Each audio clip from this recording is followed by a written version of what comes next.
اب جب ایک وڈیرا کسی بچے کو قتل کرے، پھر دباؤ ڈالے اور دباؤ ڈال کے اس سے دیت، کیونکہ پیسہ تو اس کے پاس ہے، اور دیت لے کے وہ ختم کروا دے، تو کیا یہ ہمارے اسلامک قانون کی دھجیاں اڑانے کے مترادف نہیں ہے؟ اور کیا یہ ہماری سپریم کورٹ کی، وفاقی شرعی عدالت کی اور اسلامی نظریاتی کونسل کی ذمہ داری نہیں بنتی تھی کہ اس کے اوپر کوئی ججمنٹ دیتی؟ لیکن ایسا نہ ہوا۔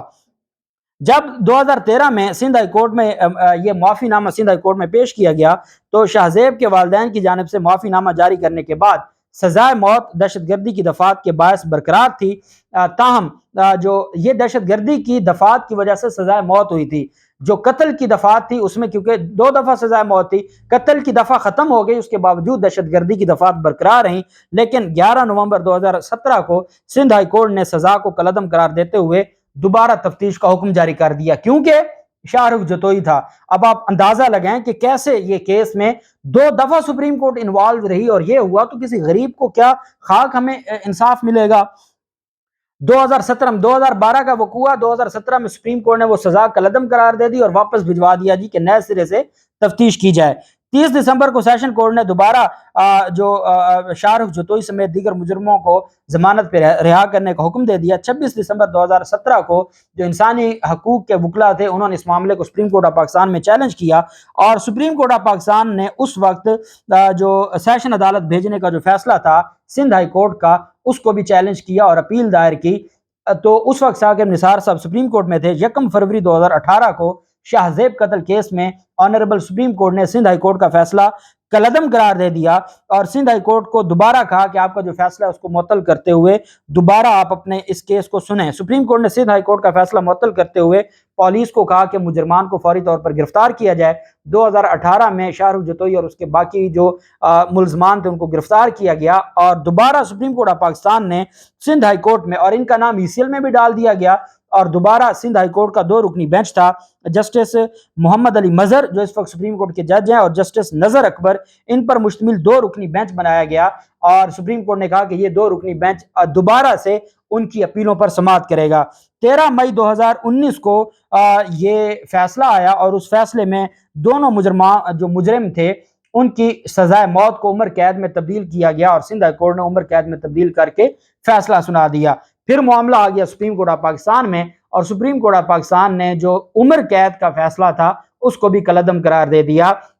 دیکھیں 2 چیزیں ہیں، پوری دنیا نے دیکھا قتل ہوا، اور اس قتل میں کوئی دوسری رائے نہیں تھی، معاف تب کیا جاتا ہے جب کوئی وقوع ہوا ہو۔ جب آپ اس معافی نامے کو عدالتوں میں پیش کرتے ہیں تو اس کا مطلب ہے وقوع ہوا تھا۔ اب کیونکہ دہشت گردی کی دفعات تھیں، یہ دفعات تب لگی تھی جب 2012 میں دہشت گردی کی نئی ڈیفینیشن نہیں آئی تھی، آصف سعید کھوسہ صاحب نے 2018 میں نئے سرے سے ڈیفائن کیا۔ اس کا مطلب یہ ہے کہ جب آپ کسی پبلک پلیس پر خوف و ہراس پھیلاتے ہیں، جب آپ ایک پبلک پلیس پر فائرنگ کرتے ہیں، آپ نے ایک بندے کی جان لے لی، قتل کر دیا، خوف و ہراس پھیلا، اور خوف و ہراس پھیلنا ہی دہشت گردی تھی، پہلی جو ڈیفینیشن تھی، تو اس کا مطلب یہ ہے کہ یہ دہشت گردی کا فٹ کیس تھا۔ اس کے باوجود سندھ ہائی کورٹ نے جو سزائے موت تھی اس کو عمر قید میں تبدیل کیا۔ جسٹس اعجاز الحسن صاحب کی سربراہی میں 3 رکنی بینچ تھا، اس نے دہشت گردی کے جو دفعات تھی اس کے تحت جو عمر قید ملی تھی اس کو بھی انہوں نے ختم کر دیا، کالعدم قرار کر کے ان کو بری کر دیا۔ یہ بھی نہیں کہ کوئی 2 سال 4 سال 6 سال، بری کر دیا۔ ایک بات میں آپ کو بتا دوں، اس میں جہاں سپریم کورٹ آف پاکستان میں جہاں میں سمجھتا ہوں کہ جو دہشت گردی کی کو انٹرپریٹ کیا گیا ہے اور ریٹروسپیکٹو جو ایفیکٹ دیا گیا ہے وہ میرے خیال میں درست نہیں تھا۔ دوسری طرف سندھ پولیس نے اور سندھ پروسیکیوشن نے کوئی کسر ہی نہیں چھوڑی اس کیس کو برباد کرنے کی، اور میں ایک بات کل بھی میں آپ کو بتا رہا تھا اور اس کے اوپر میں نے ٹویٹ بھی کیا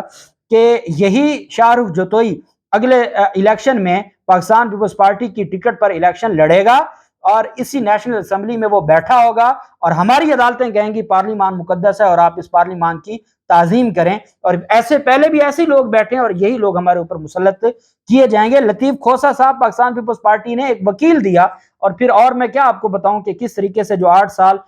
جو اس کی قید کے گزرے ہیں وہ کس پروٹوکول میں ان کو رکھا گیا، اور 8 مہینے وہ اپنے گھر میں رہا، جیل کی بجائے وہ گھر میں رہا اور کوئی پوچھنے والا نہیں تھا۔ دیکھتے ہیں اب اس پر نظر ثانی کی درخواست وفاقی حکومت نے کہا ہے کہ وہ دائر کریں گے، لیکن جب پاکستان پیپلز پارٹی وفاقی حکومت میں بیٹھی ہوگی تو کون سی نظر ثانی کی درخواست آئے گی، جو بھی تفصیلات ہوں گی آپ کے ساتھ شیئر کرتے رہیں گے۔ اللہ پاک پاکستان کامیاب و ناصر ہو۔ بہت شکریہ، اللہ حافظ، پاکستان زندہ باد۔